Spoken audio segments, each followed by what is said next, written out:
lang ng pitas. Itang ina mga kuys. Hey! Napakaangas!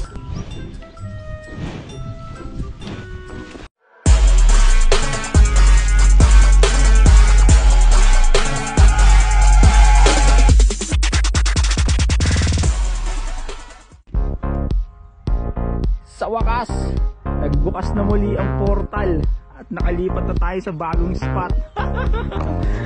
Yo mga kuys, kumusta? Kalmado ba ang lahat? So ito yung spot natin. Isa siyang dating minahan ng buhangin na ngayon ay ginawa na nilang water reserve. So ang lapad niyan mga kuys. At iikutin natin yan ngayong araw. Kaya mga kuys, samahan nyo akong explore ang lugar na to at alamin kung anong mga isda o kung may mahuhuli ba tayo ngayon sa session na to. Alright, let's go! Pansin ko medyo madamo rin yung spot, madaming damo rin sa ilalim. Yung sinabitan natin kanina, tigas nun, siguro kahoy yun. Tapos yung tubig niya dito sa gilid bababaw. Pero pag diniretso mo, yung banda dyan sa may mothership na, ang lalim na pala, lagpas ano na, lagpas 5 meters na. Kaya kanina ba, bahala ko sana lusungin kanina, biglang lumalalim. Dahil binunot ko na lang.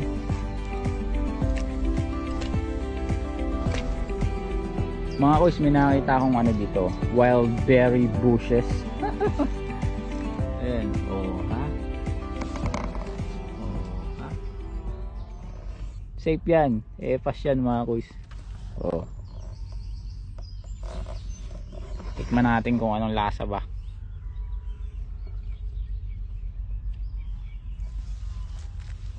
Medyo maasim pa. Mas matamis kasi ito pagka laging naaarawan eh. Pwede na. Lasa siyang ano, lasa siyang duhat. Ayan, di ba? Meron pa tayong free snacks. Hey! So lilipat tayo, lakad-lakad muna tayo. Ang dami kasing sabit doon. Mauubos yung lure natin doon. Bago natin pumunta ron sa may entrance nung reserve lake nila, sa main river, tapos yung pasukan dito. Tapos kung wala tayong mahuling isda, amitas talaga tayo ng blackberries. Yan o, ang daming ganito ba, mga damo-damo. Nakakainis eh.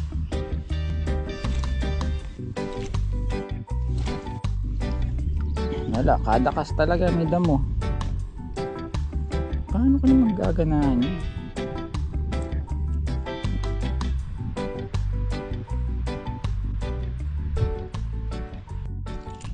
Mga kuys, nagpalit tayo ng floating minnow ano. Ayan, siguro mababawasan na yung paghakot natin ng damo. Wala, puro damo tayo pag bottom eh. Kaya try natin itong sa ano lang, sa floating minnow naman. Ayan mga kuys, mga black and white na baka. Hindi naman siguro mga habol to. Pag inahabol, takbo tayo. Ay, kidaan po. Uy, sobrang laki ba eh. Tangkad pa sa akin ba?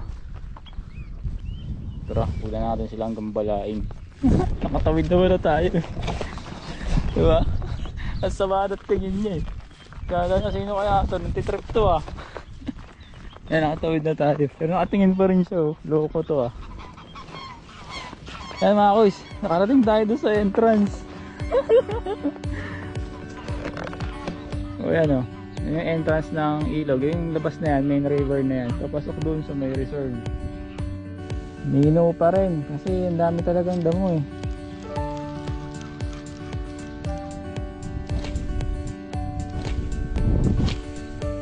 Nagsimula nga nang lumakas ulit yung hangin mga kuys. Tapos lumipat wala ako sa ano, sa weedless na hook. So kahit weedless may hinahakot na ano eh, na damo eh. Oh, diba? Iba-iba ang spot eh. Iba mabato, iba madamo. Pero okay na itong damo. At least nare-retrieve mo pa yung ano mo, nare-retrieve mo pa yung lure mo kaysa sa bato ka masnag. Wala, forever na yun dun. Kaya mas piliin na lang natin yung damo kaysa sa bato. Ang ganda ng paligid mga kuys, oh. Napaka-kalmado lang. Ano, paikot yan. Galing nung agos, oh, ikot eh. Yung nandito, pumapasok. Tapos naman palabas. Ang umiikot siyang ganun. Try kaya natin magkas dito. Baka sumasabay sa agos yung mga ano eh, mga isda eh.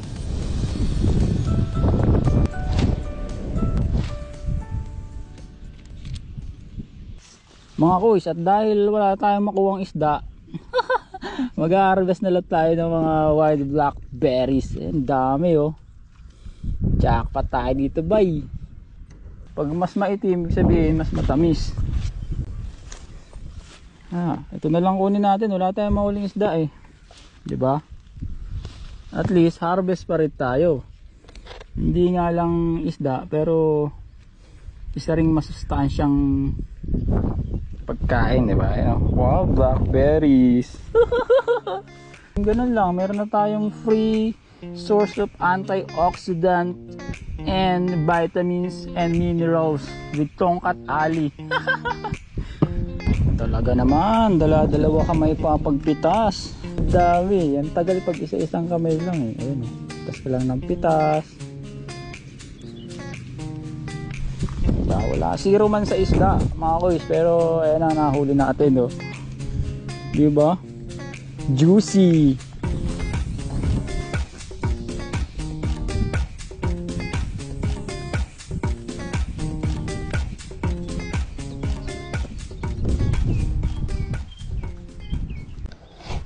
Hindi ko alam ba't ako natatakot sa baka. Laki kasi bay. Oh. Matangkad pa sa akin eh. Nasa 5'8" ako. Grabe yung baka na yan. Ang tinitira nyo. Mga koys, nakapaligiran na tayo ng herd ng mga baka. Hindi ko napansin, nakaikot na sila. Ayun, lapit na lang nito. Ano lang tayo, kalmado lang tayo ba. Wala, corner tayo dito sa blackberry. Hindi tayo makatawid dito kasi daming tinik nito. Sana umiiwas na lang sila. Yun yung iba, umiiwas na sa akin. Pero itong tatlo, puta, tamang trip sila, ayaw umalis. Doon na kayo. Old MacDonald on the farm. Iya-iya-yo. Huwag ka nang tumingin. Lipat ka na dun. Di ba yan yung mga bakang nasa ano lagi? Nasa karton ng gatas. Panginoon mga ko, sinakabahan ako. Dinadarag tayo ng mga baka.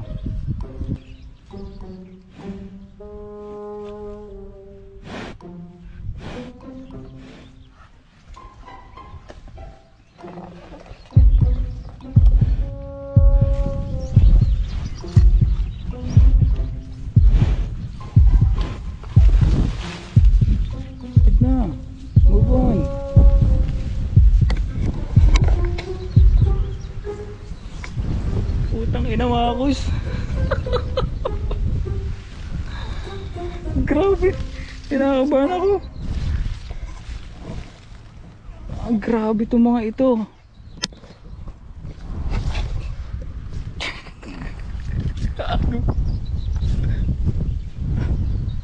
Tangina mo Jordan.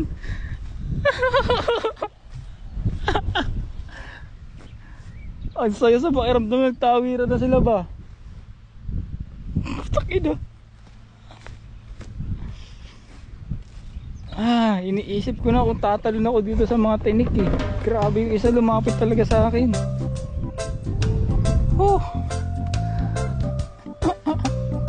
Survive. So, continue tayo sa berry picking. Thank you, Lord. O, diba? Napuno na natin yung dalawang tupperware natin, oh. Hey! Siguro nasa 2 kilong blackberries to. Ayos talaga, oh. Grabe yung experience natin sa baka kanina. Nakakakamba talaga. Kasi lapit na niya, tapos ayaw niya umalis, talagang tinititigan niya ako. Kaya ayun, dagdag memories yun, dagdag experience. Mga kois, pabalik na tayo. So after 4 hours ng casting, sinubukan natin bottom, minnow, drop shot. Wala, kahit niya huli. Pero meron tayo na yung 2 kilong blackberries. Ano, hanggang ngayon kumakain pa rin ako. Kasi may nadadaanan pa rin ako mga puno nila. Mabalik na tayo sa mothership.